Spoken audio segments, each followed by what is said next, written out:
Good evening. And on behalf of the Washington, D.C. Lawyer Chapter and the Los Angeles Lawyer Chapter, the American Constitution Society, I would like to welcome you to tonight's event on the second impeachment of Donald J. Trump. We would like to first thank tonight's moderator, Ian Millhauser, and panelists for agreeing to participate in tonight's event. I know we are all very excited to hear from them. We would also like to thank our other co-sponsors for tonight, which are the lawyer chapters from Austin, Texas, the Bay Area, Georgia, Madison, Wisconsin, Minneapolis, St. Paul, Minnesota, Nashville, Tennessee, and New York. Before we turn it over to Ian to introduce tonight's panelists, we would also like to let you know about upcoming events that we have. Tomorrow, the DC Lawyers Chapter is proud to host an event on expanding the judiciary and other responses to the right's unprecedented power grab, moderated by ACS President Russ Feingold. The event is also co-sponsored by the LA Lawyer Chapter.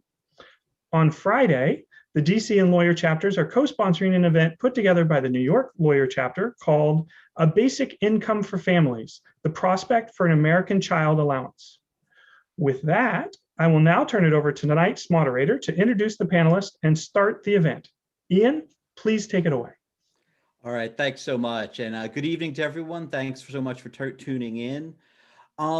We are here because just over a month ago, a violent mob loyal to a deposed politician occupied the United States Capitol in an attempt to overthrow the government of the United States of America.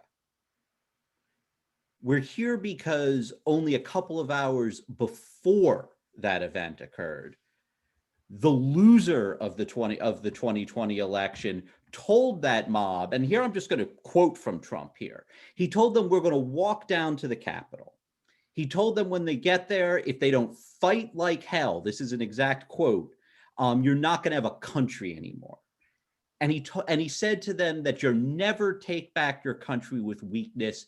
You have to show strength and be strong. Now, I'm a journalist, and when something like this happens, I spend a lot of time thinking about what the right word is to describe what happened. There isn't really a good English word for this. I mean, in my copy and when I read my colleagues' copies, do we call it a coup? Do we call it an insurrection? Do we call it a terrorist attack, a rebellion? The English language doesn't have a good word for what happened on January 6th.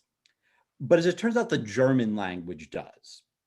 The word for a premeditated, sudden, and violent uprising that seeks to overthrow a government is a putsch. What happened on January 6th in the United States of America was a putsch. And it was encouraged by the man who was then the sitting president of the United States. And so in the last week of Donald Trump's presidency, he was impeached for a second time. The official charge is incitement of insurrection. And the impeachment trial begins tomorrow.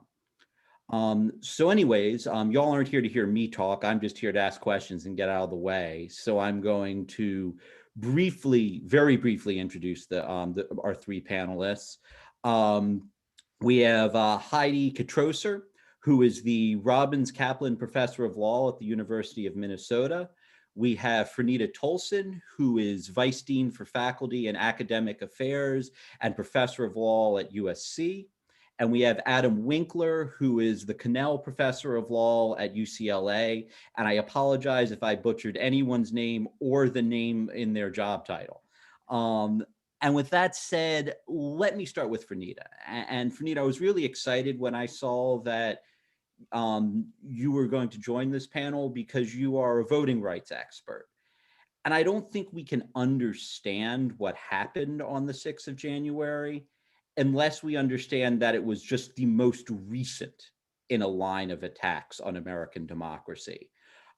So before we get into the impeachment itself, I wonder if you can contextualize what happened and how this is part of a string of other attacks on voting rights.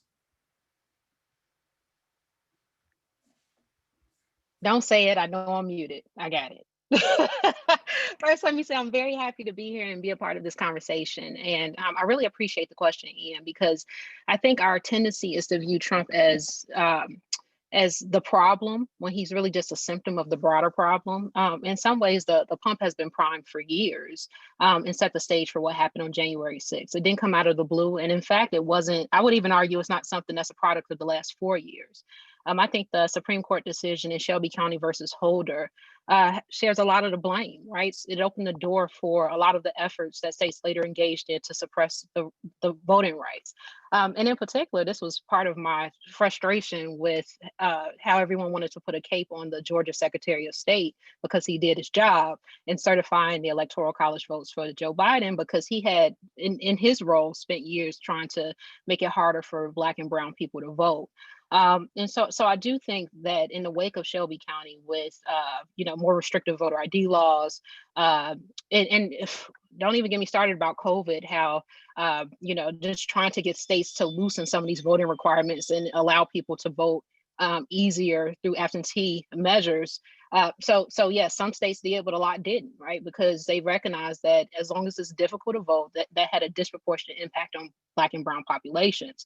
And so I think that, because that you have all of these restrictions on the right to vote, and a lot of them were passed in the name of protecting against voter fraud and sort of voter security, that allowed Trump to engage in rhetoric about not trusting the election outcome more easily, right? Because Republicans have been arguing for years that our system is insecure.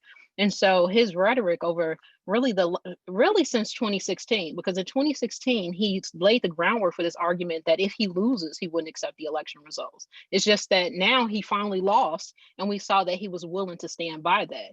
But in many ways, he was able to make these arguments with more ease because Republicans have been arguing for years that the system itself is insecure and we needed more measures. And so he spent months laying the foundation for what happened on January 6th, repeating the same false claims over and over again, questioning mail-in ballots, questioning the security of the election, claiming that the election will be illegitimate if he won. And I think January 6th it paid dividends, but understand that it's actually a response to a much longer time frame of voter suppression.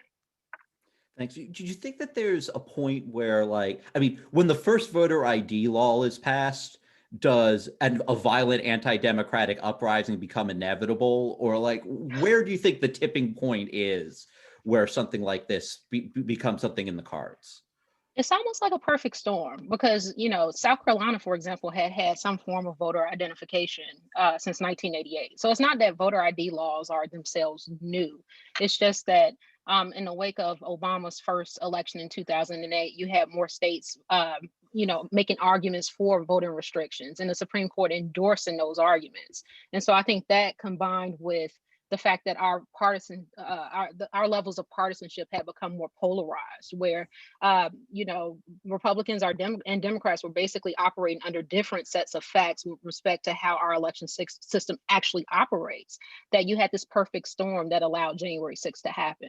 So I don't think it's the voting restriction in and of itself. A lot of it has to do with our rhetoric and the narrative that we built around these voter restrictions in order to make it more difficult for people to vote. Great, thanks so much. Heidi, I'm going to go to you next. And now we're actually going to talk about the trial itself. Trump's lawyers filed a brief today, and their primary arguments are constitutional. One is that because Trump is an ex-president, he is ineligible for impeachment. And then the other is a First Amendment argument. Everything he did was First Amendment protected speech, so therefore he can't be impeached. So let me throw the First Amendment question to you, Heidi. Is there anything to this argument that because he was just engaged in political speech, it's fine? No, I think it's a terrible argument, actually, on several levels. So first of all, there is, I read through that part of their brief, and they paint a picture of this is very clearly protected, there's no doubt. In fact, there's a good argument that this is a very rare case, that even if the First Amendment were in play here, that this is a rare case that actually meets the very strict standard for incitement. I think there's at least enough there that a reasonable jury could find that it would meet that very stringent test. But much more fundamentally, although the First Amendment constrains the extent to which President Trump or any American, anyone being subject to, say, prosecution or civil fines in American courts, the First Amendment limits the extent to which they can be fined or which they can be prosecuted, but it doesn't limit Congress's ability, the House's ability to determine that a high crime and misdemeanor was committed, or the Senate's ability to convict if they believe that as well. So just to step back for a second, the question of whether something is a high crime or misdemeanor, and I know we'll probably get more into this, but just very briefly put, it's largely a question about abuse of power, whether somebody abused their role in a way so as to aggrandize power, or in some other way sort of gratify or assist themselves or their family or their businesses, putting that ahead of the American people and using their power to do so. It's not limited to crimes. And it is entirely possible that something that someone would have constitutional protection from criminal punishment for or civil fines for could be something that constitutes that kind of abuse of power. On the First Amendment front specifically, so as I mentioned, the First Amendment does place really, really stringent limits on whether someone can be prosecuted, someone can be fined for incitement. The standard is that one has to have intended to create through their speech, and one has to have been likely to create some sort of imminent violence or imminent unlawful activity. That's a really tough standard, and it's a really tough standard because we're generally very, very wary about the government exercising its power over individuals engaging in public discourse. And for that reason, we courts, really everyone has long acknowledged that we tolerate a great deal of irresponsible speech, a great deal of, dangerous speech, actually, in the name of our concern that the power to punish that speech, the power to prosecute that speech, find that speech, would be much greater than the danger that comes from the speech itself.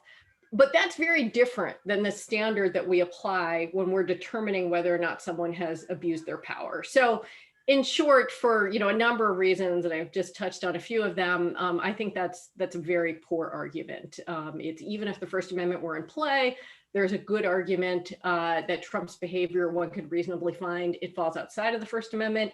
And much more fundamentally, one can commit a high crime or misdemeanor, even if they couldn't be prosecuted for engaging in that same speech. Great. Let me ask a quick follow-up about, I guess this question is, imagine that things are even worse in 2024. Like, there are plenty of historical examples of political movements that had sort of a mob violence arm. And, I am talking about Mussolini's Italy and Hitler's Germany here, but I'm not just talking about that. I'm also talking about, for example, the relationship between the Democratic Party and organizations like the Ku Klux Klan at the end of Reconstruction. So these are common problems. And the nature of that sort of political movement is the political leader gives a speech, and that might not be the time when the mob engages in violence, but there's the perpetual threat of mob violence. So does Brandenburg need to be adapted if we're suddenly living in that kind of, how do you deal with a political movement where there isn't necessarily an imminent threat, but there's a perpetual threat? Right. So it sounds like you're getting at the question of moving aside from impeachment, right? Should we, when we're talking about criminal prosecutions or civil fines, should we perhaps loosen the First Amendment standards? I would be really wary about doing that, because I do worry that when it comes to public discourse, when it comes to using the power of the state to prosecute or to fine, as opposed to engaging in an impeachment proceeding, I do worry about the risk of a more malleable standard. That said, I do think that Brandenburg, as tough as of a standard as it is, it does allow for fact-specific inquiries that can take into account contexts such as whether something effectively is a tinderbox, right, into which speech that might on its face not literally call for violence, allows finders of fact to make reasonable judgments that speech is effectively calling for violence, even if those words aren't used. So just to take the example of President Trump again, I mentioned, I think even if the First Amendment were in play, this is a case where I think it's a rare case where a reasonable juror really could find that the Brandenburg test is met, because not just of what he said, but there was such an extraordinary set of facts leading up to the events of that day. Just real briefly, you mentioned earlier the Trump team's impeachment brief that came out today. One thing that I was really struck by about the brief is that in their statement of facts, they essentially argue that everybody knew that violence was going to take place on January 6th. Law enforcement knew, the media knew, members of Congress knew, and they actually treat that as though it absolves Mr. Trump. They say, so therefore he couldn't possibly have been the inciting factor because this was all planned beforehand.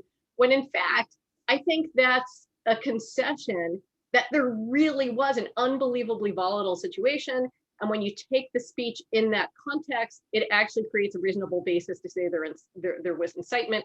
So this is all by way of saying that I do think, given the extreme kind of situation you're talking about, suggesting it could be even worse, it is possible that the Brandenburg standard might be enough to accommodate prosecutions. Yeah, not because the standard would be loosened, but because we're in really heated, extraordinary times.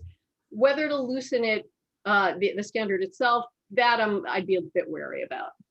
Gotcha. And I have one more First Amendment question, and then don't worry, Adam, I haven't forgotten about you. So like the Constitution says that impeachment can only be used to do two things: to remove an official or to ban them from holding office in the future. So like, despite all the like drama surrounding this, we're talking about an HR matter. Like this is really a matter of like what the First Amendment has to say about a former government employee. And there's a whole line of cases, I think you see where I'm going with this, the Pickering balancing test and all that, dealing, saying that the First Amendment is not as robust in the context of employment matters. So what are the implications for those cases here? Yeah, so that's a really interesting question. So and I know that in the House manager's brief, they raised these cases, albeit kind of in passing. So I don't know that that you could clearly apply those cases directly to the impeachment setting, in part because the impeachment setting is sort of sui generis, and one where, it really is up to the senators and to the House as to what constitutes an impeachable offense, what's a high crime or misdemeanor. But that said, I think it is instructive, because I think that what those cases remind us is that courts long have accommodated sort of different institutional settings in making First Amendment determinations. So, in the Pickering balance and Garcetti context, et cetera, they, in my view, to a fault, but I think I'm not thrilled with the way they've done that balance in those cases, but nonetheless, the basic point they've made, I think, is a reasonable one, which is whether to fire a public employee is a very different question than whether to prosecute them, whether to fine them. And so different standards are appropriate. And so I think that lesson, absolutely carries to impeachment as well. It sort of serves as a reminder that whether we're going to throw someone in jail is a very different question as to whether they abuse this enormous power that they've been given, so as to, hold high office. Great. All right, Adam, your turn. So the second argument, as I briefly mentioned earlier in the Trump brief, is that he's a former official. And once you're no longer in power, Congress can do nothing to you. You are beyond the impeachment power. So what of that? Is that any good? Well, the truth of the matter is, I think that the Trump lawyers are wrong about this. There is a history and tradition of having impeachment proceedings, even against someone who has resigned or left office.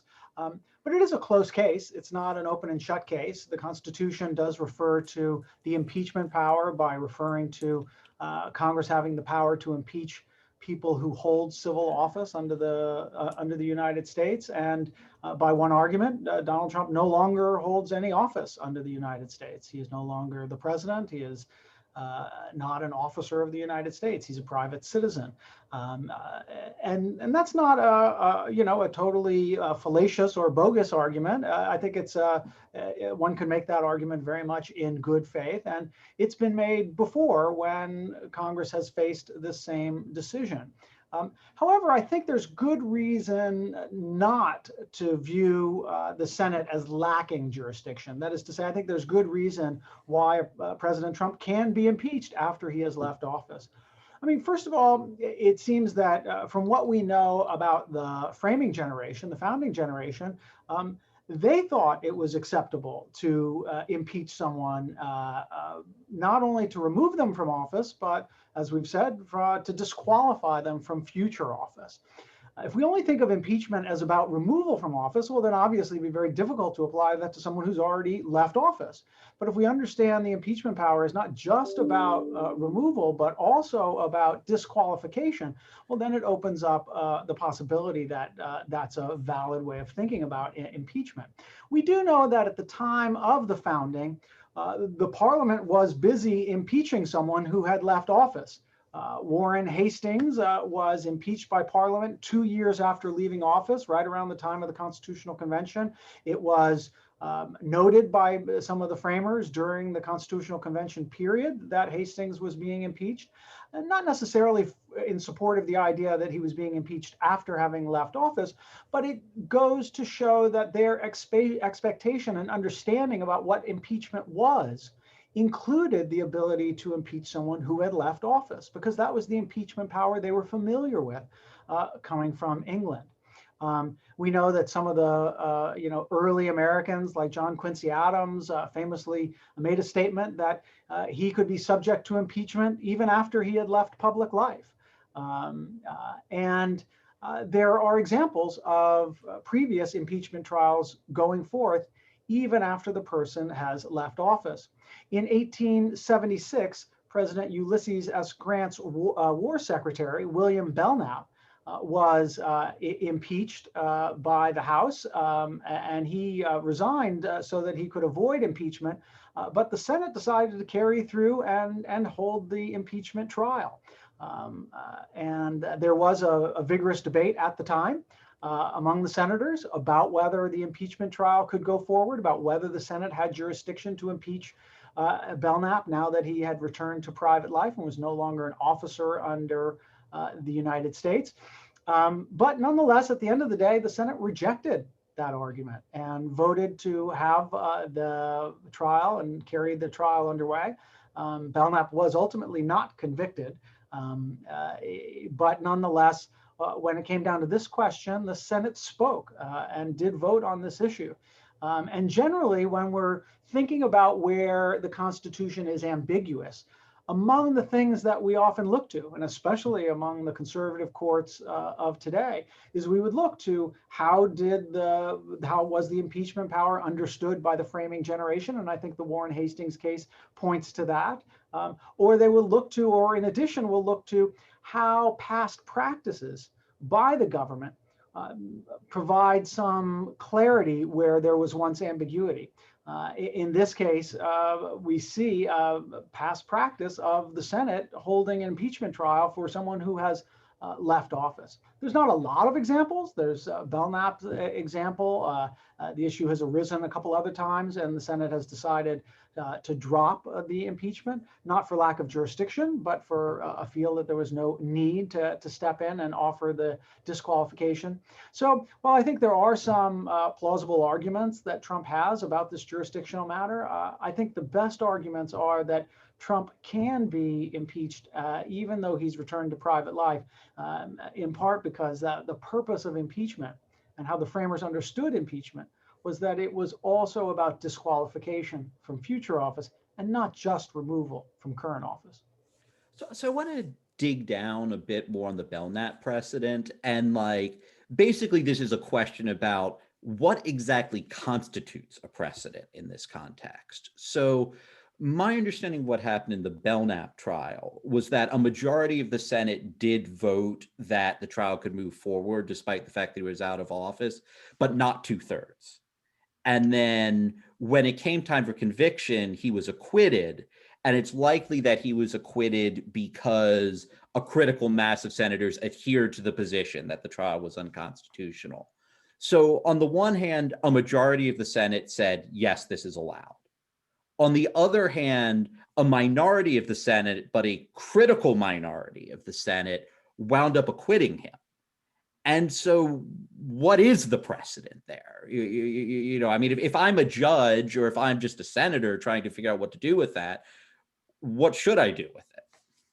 Well, it's a good question, and if you see Trump's brief, his lawyers' brief that they filed, they make basically this point that that Belknap ultimately was not convicted, and almost certainly because there was a critical mass of senators who thought that it was inappropriate to impeach him and convict him once he had left office.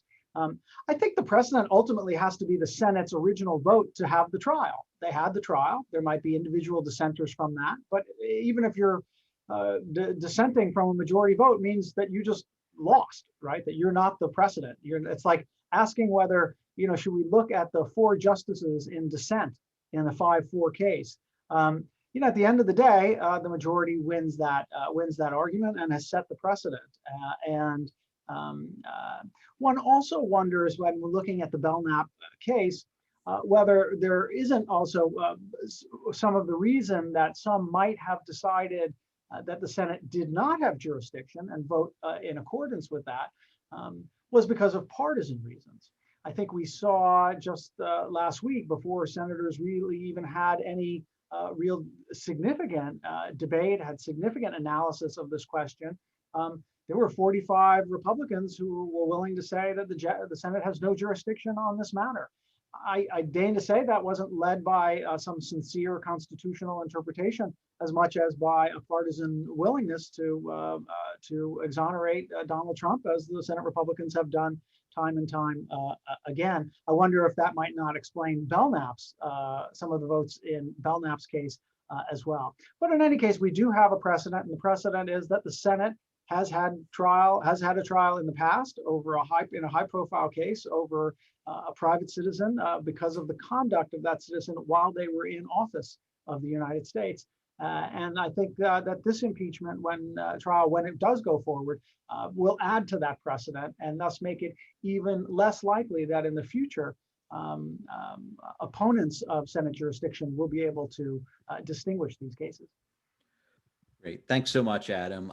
And before I go back to Fernita with another question, I'll just note for the audience that I'm about 2/3 of the way through my notes at this point. So there's a little button at the bottom of your screen that says Q&A. And if you would like to start adding questions to my list, now's a wonderful time to start doing that. So with that said, Fernita, I want to ask you about the role of the courts.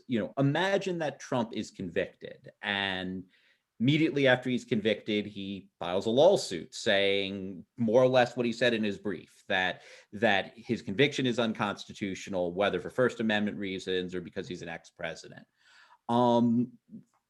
Should he win that case? What is the role of the courts? Should the courts just go along with whatever the Senate says? What happens next if that lawsuit is filed? I think the court should sit this one out, right? In some ways, and listening to Adam's answer, he highlights a number of reasons why court should sit this one out. Part of it is that the Senate decides in how they vote, right? So we acknowledge that impeachment is a political process. The trial is a political process. If a majority of the senators would have decided that Belknap shouldn't be impeached because he had already impeached and convicted because he had already left office, they were free to do that, but they didn't, right? So to some extent, the Senate is the body that sets the rules here. And it's not unusual in our system. Under Article 1, Section 5, each body determines it sits in judgment on the elections and qualifications of their members. We treat those as judicially unreviewable for the most part.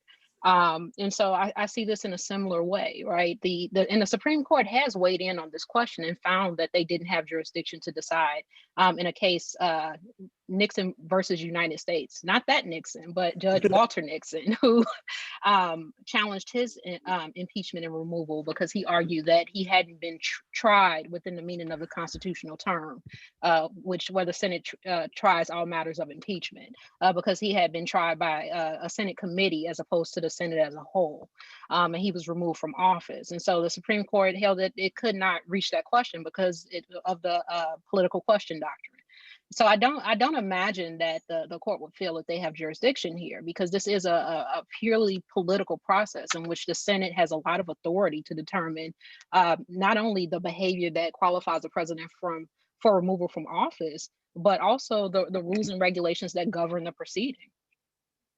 Great, thanks, Renita. Ian, can I jump in here? I think go ahead. It could be a really crazy mess in the next presidential election or in the run-up to it, if Donald Trump decides to run. I mean, it doesn't seem likely that he's going to be convicted from the Senate. That seems like the most likely outcome here. And we'll talk about other possible problems that he might face with regards to disqualification. But just on the impeachment alone, if he's not convicted and he's not disqualified from pursuing office, it seems like there is a good chance that he would pursue the next presidency in 2024.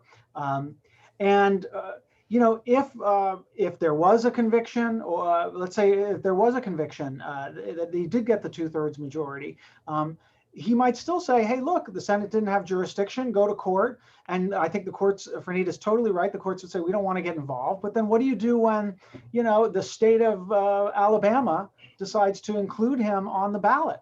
And then you have a real debate. And then you have different states who will be taking a different position on whether he's disqualified. The kind of disuniformity that really calls for federal court intervention.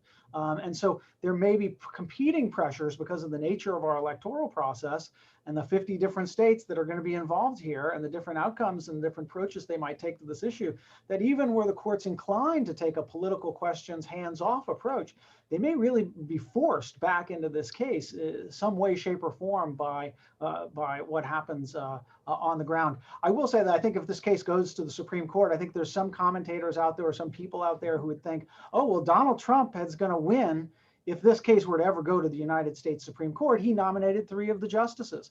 But I think the 3 justices he nominated are not really beholden to Donald Trump personally in the way that most Republicans in the Senate seem to be.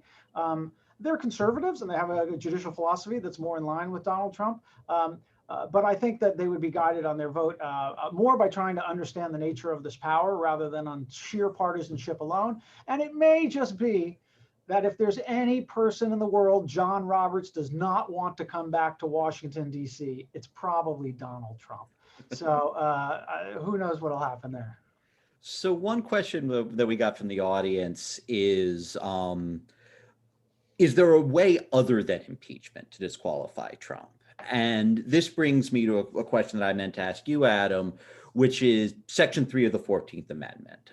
So for those of y'all who are not familiar with Section 3, and you can be excused for not being familiar with it because it hasn't played a particularly large role in our history, it says that someone who has previously taken an oath to serve in a high office in the United States, who, quote, shall have engaged in insurrection or rebellion against the United States, or given aid or comfort to the enemies of the United States is permanently disqualified from serving in office.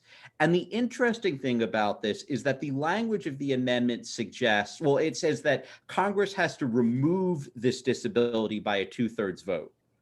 So unlike impeachment, that suggests that rather than there having to be a 2/3 affirmative vote to disqualify someone, this suggests that they are automatically disqualified. How does that work, though? Like, who determines, if we're going to invoke that provision of the Constitution, whether Donald Trump has aided and abated the enemies of the United States or participated in an insurrection? You know, Ian, it's so funny you talk about Section 3 as being one that most of the people won't have much familiarity with. I think, you know, a great next book project would be to look at all of the hidden little corners of the Constitution that no one ever studied before Donald Trump became president. You know, we have a chapter on the Emoluments Clause, and now Section 3 of the 14th Amendment for engaging in insurrection or rebellion. How can it be that this is where we are and we're wondering whether this particular constitutional provision applies? But that's where we are.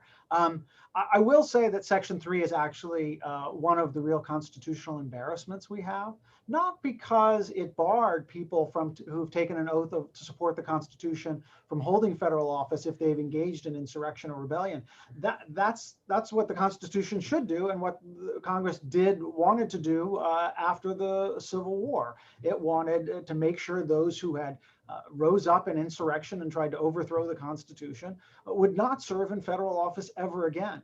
What's embarrassing about Section 3 is that it didn't take long for Congress to use that 2/3 power and allow the former office holders of the Confederacy to come back and to take a role and a place in American life. And what we saw in the wake of that was the reaffirmation of racial apartheid in America, a lack of recognition and accountability for the Civil War and for the destruction that it caused, much less for the very heinous practice of slavery and racial discrimination and apartheid practices that came after it. So, I mean, Section 3 is really actually a very important part of our Constitution, and one that really is part of our embarrassment. And that example highlights why we shouldn't be fearful of taking those who've engaged in insurrection or rebellion and disqualifying them from federal office, because allowing them back in is how you allow those who tried to overthrow the country to do so once again. And just as those Southern office holders came back and reworked federal law to make sure that ultimately black codes would be upheld, Jim Crow laws would be enforced, and that you wouldn't have a court that read those protections of the 14th Amendment to protect African Americans. That's exactly what they did. And so that's how the South re-won the war, by that 2/3 vote. I don't know if you're absolutely right. It's an open question about whether Congress would have to take any action to invoke Section 3 of the 14th Amendment. It doesn't say anything in there, and Congress has adopted no law that I'm familiar with that would provide a mechanism by which to invoke the ban. One view is the view that you have, which is that you don't need Congress at all. It just says that if you've engaged in insurrection or rebellion, you're disqualified from federal office. And I like your textualist reading of the 2/3 clause as perhaps suggesting then the inclusion of the 2/3 requirement by Congress to lift the disability must suggest that the absence of a reference to Congress in invoking or imposing the disability is purposeful, and that someone is just banned already.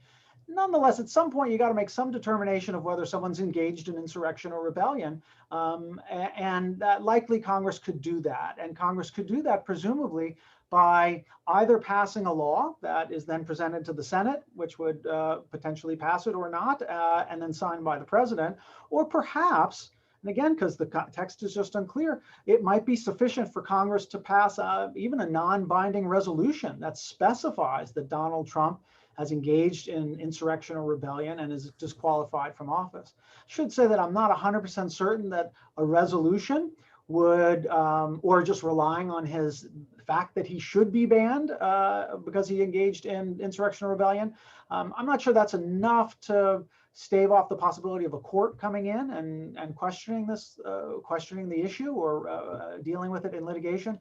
But I do think that Congress should, at some point, no matter what happens with the impeachment, pass a resolution, if not a law, making this declaration, because that declaration, even if not binding in the courts, I think will have considerable influence with the courts in applying and determining whether someone has engaged in insurrection or rebellion. Thanks, Adam. Heidi, I'm going to go to you next. We got another First Amendment question from the audience. Let me see if I can paraphrase this Hey, well. Ian, before yeah. we move on, can I just pop in on Oh yeah, Section absolutely. 3? Go right ahead. So I just wanted to point out that Section 5 also applies to Section 3, right? So it strikes me that That's a Congress really can good enforce point. it through appropriate legislation. But also, in thinking about the textual possibilities here, Section 3 doesn't mention the president, which could also be a problem, right? It mentions electors for the president and vice president. It mentions senators and representatives, but it doesn't directly mention the president, which is something that a conservative Supreme Court might take advantage of. Well, those are both really interesting points. Mhm. All right. Well, now that you have blown my mind with I'm that. sorry. Oh, no, it's fine.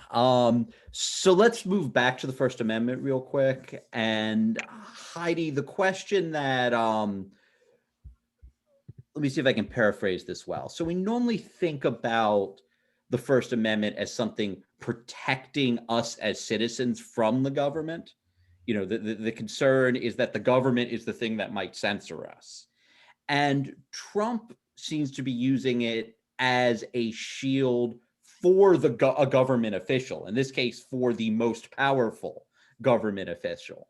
So, like, should that color how we think about the First Amendment analysis? I mean, not just in this impeachment trial, but generally, like, what do we think about the notion of the First Amendment being used to protect the people who are wielding the sovereign power of the nation?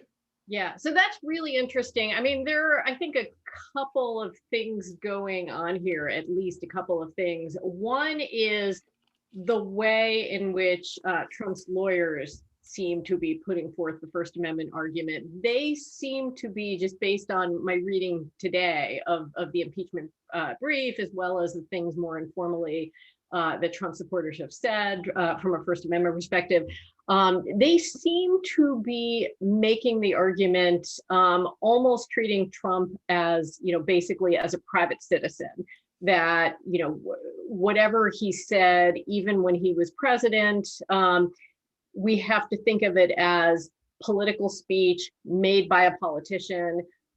They seem to, for Trump's attorneys and his supporters, seem to frame the argument predominantly as, look, you can be the president and yet still retain the rights you have as a private citizen, the rights you might have as, just any old politician.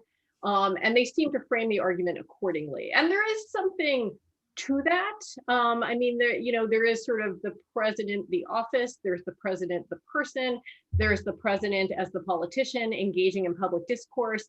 So there is that aspect of things. And again, that seems to be the angle they're taking. What's really, really interesting about the question, though, is that it does touch on another aspect of First Amendment law, which I haven't really seen Trump's attorneys invoking it. But I think the specter of it sort of hovers over all of this. And that's what's known as government speech doctrine.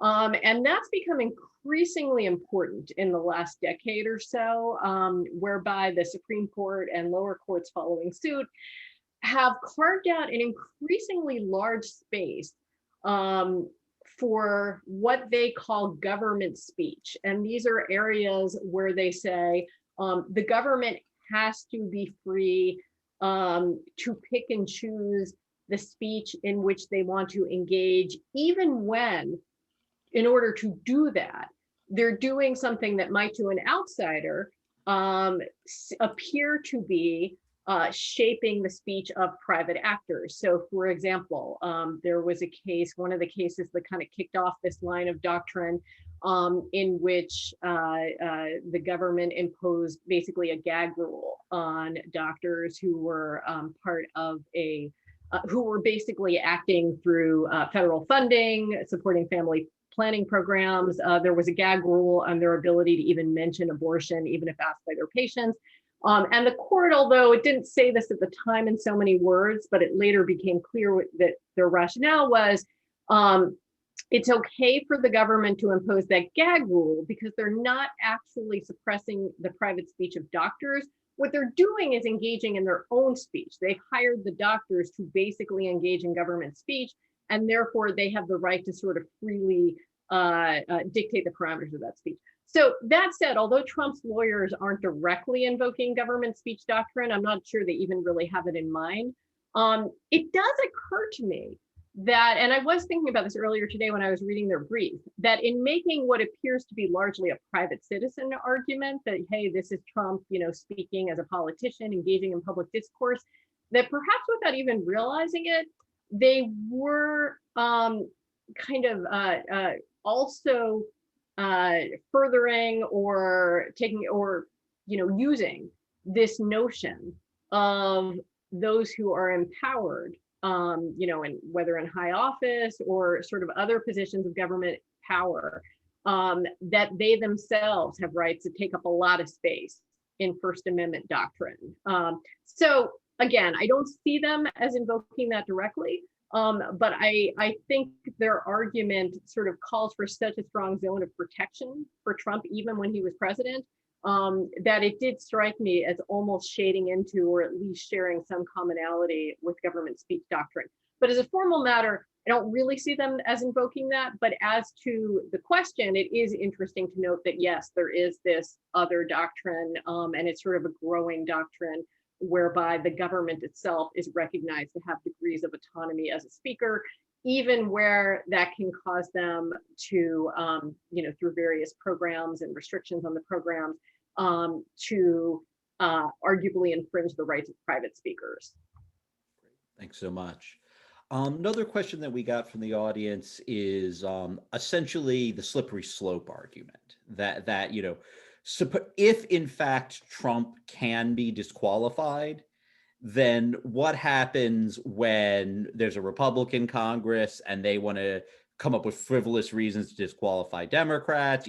Could a Republican Congress conceivably say individually impeach everyone who has served in the Obama or Biden administrations and disqualify them, and in doing so hollow out the entire bench of potential officials that could serve in a Democratic administration? So I'll just throw this open to whoever wants to take it. Who wants to take the slippery slope argument? Well, since I'm unmuted, since I'm still unmuted, I'll take first crack at it, I guess. Could they? Absolutely, they could. And given, the scorched earth approach of Senate and House Republicans these last several Congresses, it wouldn't even shock me. That said, I am concerned with how frequently we see arguments being made, and I don't think there's perfect symmetry here. Though sometimes you see this from the Democratic side of the aisle, I do think you increasingly see it from the GOP side of the aisle. These arguments that suggest, we just can't draw factual distinctions between things. Our hands are just tied, and we just can't do X thing because, oh my God, Y thing could happen. And we're seeing this very much in the impeachment context. And I think that if it really is true that impeaching someone for potentially inciting an insurrection after falsely challenging election results in an effort to maintain power, resulting in deaths and injuries and delaying the certification of the votes, if we can't draw a line there, then I think we, in some ways, we just need to kind of wash our hands of major aspects of governing and accountability. I think at some point we need to say, look, we can draw factual distinctions between things. And although we must be careful when we exercise really important tools of oversight like impeachment, we also shouldn't paralyze ourselves from the ability to recognize when something really extreme like January 6th happens for fear that somebody at some point might abuse that or misapply it to a different factual context. Adam, do you want to jump in on this before I move on? So I agree 100% with Heidi. I just think that what happened was so much of an affront to our democratic system that you can't think about, well, if we go down this road, what will happen in the future? It's just not as persuasive to me, because I think we've kind of hit the point where if impeachment means anything, if accountability and holding individuals accountable, if that has any meaning in our system, now is the time to draw that line. But I am hardened by the fact that this is a political process, which means that it costs political capital every time that you go after an official in this way. It's just that Democrats were willing to expend political capital to go after Trump. And so I think if Republicans go down this road in the future, they need to understand that it will cost them political capital. And it's not certain that the appetite will be there for that type of really witch hunt, because that's what it would be, right? It would be to make a political point. And so the political nature of the process to some extent actually protects us.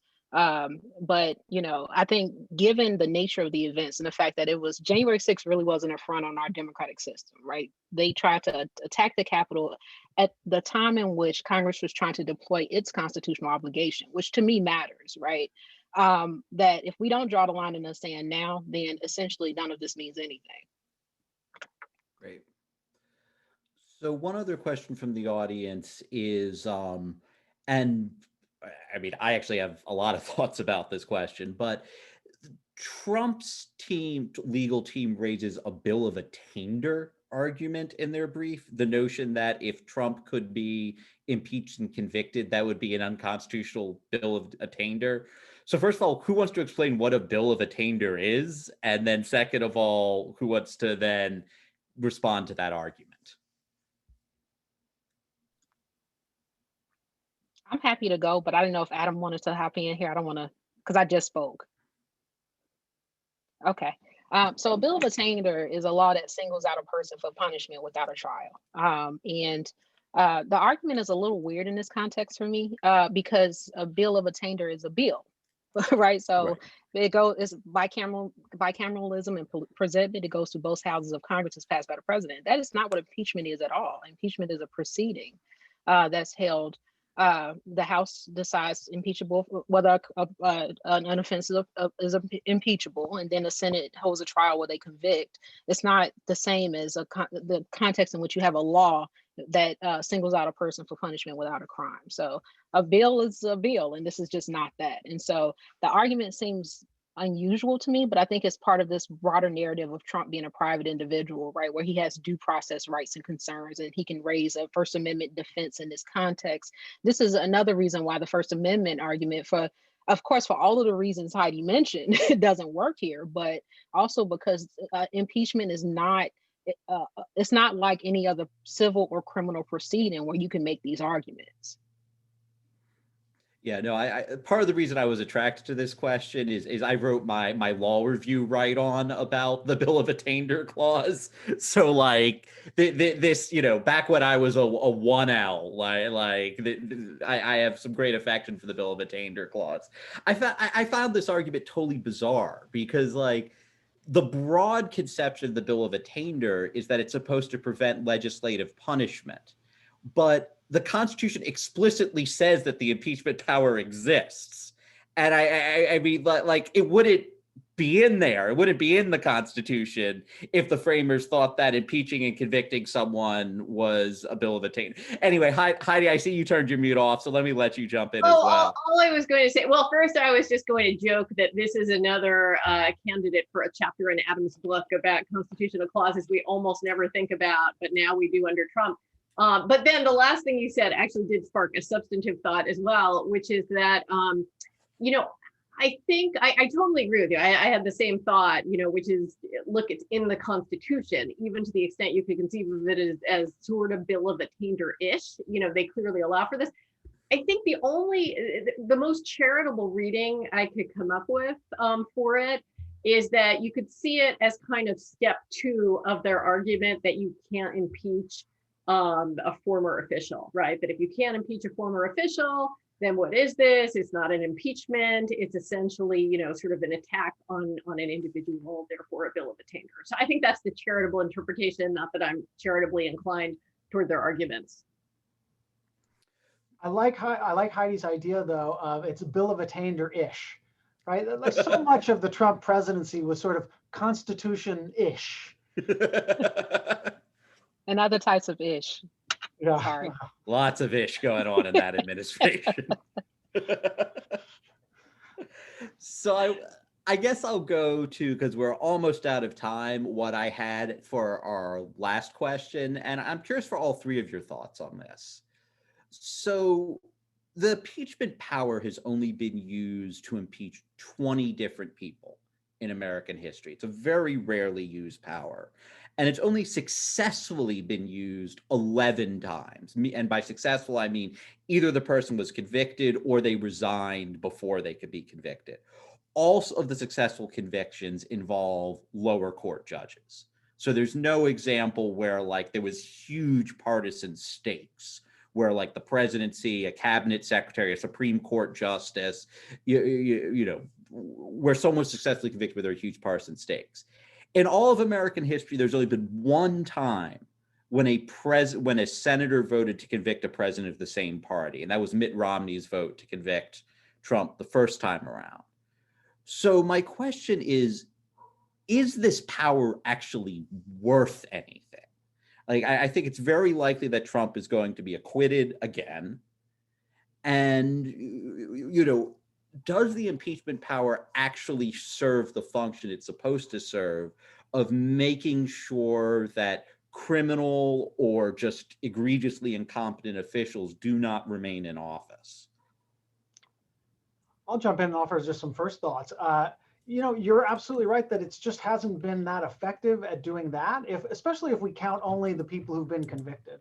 You know, a power like impeachment also has an impact on creating at least an environment where people might be afraid to take action. So it might have a deterrent effect, even if it's never actually, even if it's invoked rarely. Part of the story is that many of the things that lead one to be impeached, especially over the last 70 years, are also public relations problems that forces someone to resign from office already before the impeachment power is ever even used. You know, there's also federal criminal laws and whatnot that are often violated by various scandals involving money and fraud, whatnot. And that can also be a source of punishment. So there are lots of alternative ways that we punish wrongdoers in government today. But I think, and you're absolutely right that it hasn't worked maybe the way the framers imagined, like so many things in the Constitution. As some of our law professor friends have coined the term, we need the framers imagined separation of powers, but we instead have separation of parties. And the partisanship really overwhelms what should be the legislative branch checking the executive, especially in this, in the actual, as Fernita said, Congress is doing its constitutional duty and when it was interfered with. And Congress is not going to stand up as a body to protect its prerogatives. Clearly, the Constitution is not operating the way the framers imagined. Fernita, Heidi? Sure. Yeah, I'll jump in next. So, I completely agree with Adam that I don't think it is operating as envisioned. I think it is much. I think that it's clear, you know, from the ratification and framing materials that the founders sort of simultaneously were worried about it being overused as a mere political tool, but also thought it very, very important that it be used to combat demagoguery and abuse of power. I don't think we've had to worry much about the former. I think it's not really doing the latter. So that is very troubling. I don't think the situation is utterly hopeless. I think it's a good thing that the tool is there as a potential cudgel. I think we've seen it do some work, even if it's, you know, pretty anemic, even, you know, in the Trump presidency, that it has been sort of a focal point, both with impeachment 1 and with impeachment 2, to explore some of the more egregious abuses of power, even if it hasn't shown the strength we would hope. And I guess my final thought is, I do think another useful tool that it can serve, though it didn't really serve this in impeachment 1 and doesn't seem to be doing it in impeachment 2, is to help serve as sort of a focal point to spur investigation. And again, even though we haven't seen this in this case, we did very much see this 4 decades ago, or 5 decades ago, during the Nixon impeachment. You know, it was, after all, in the course of the Senate investigations, pursuant to a potential impeachment, that Alexander Butterfield revealed the fact that there were White House tapes in the first place, which prove utterly pivotal, and ultimately leading to the resignation, and obviously pivotal in parallel criminal proceedings. So I think even as is, it's been useful, but, you know, more anemic than envisioned, and then I'd like to see it. I don't think it really matters, honestly, because we don't elect good people. Like, to some extent, questioning the impeachment, device lets us off the hook. We have to elect better people. It doesn't matter what the legal framework is. If you elect the wrong people, they will break it, right? Like, the fact that Trump is looking at a second impeachment where he probably won't be convicted, that's a people problem. That's not an impeachment problem. And so part of it, and don't get me wrong, part of it is our system, right? Part of it is the fact that voter suppression can thrive within our system, and we don't have sufficient mechanisms to address that to allow us to elect better people. But at the same time, we also have to realize that who we elect matters. And that is a question that's just as important as the underlying legal framework. So, I agree with Heidi to some extent that impeachment was only supposed to be used sparingly. But there's also a problem when faced with these facts that it's not certain that he'll be convicted, which suggests that there is a problem with the device. But I have a larger concern that even if the device was perfect, that because we don't have the right people in office, that it really doesn't matter. So I will choose to take that as a call to action, that we're going to have more elections, and it's important to make sure that we don't have the wrong people win them. And with that said, thanks to everyone for coming. Thanks to the 3 panelists. I thought this was fantastic. And my last job is to pass this to Nathan, who's going to close us out. Thank you, Ian. And thank you, Professors Fernita Tolson, Heidi Kittrosser, Adam Winkler, for your insightful comments. I think this was a great panel. I've got a lot of questions, and so just wanted to thank you. Thank you to everybody for joining us. Thank you for your questions. Today's event will be recorded, so all of you who attended should receive a link to the recording. And on behalf of the ACS Los Angeles and DC lawyer chapters, again, thank you guys, and hope everybody has a great night.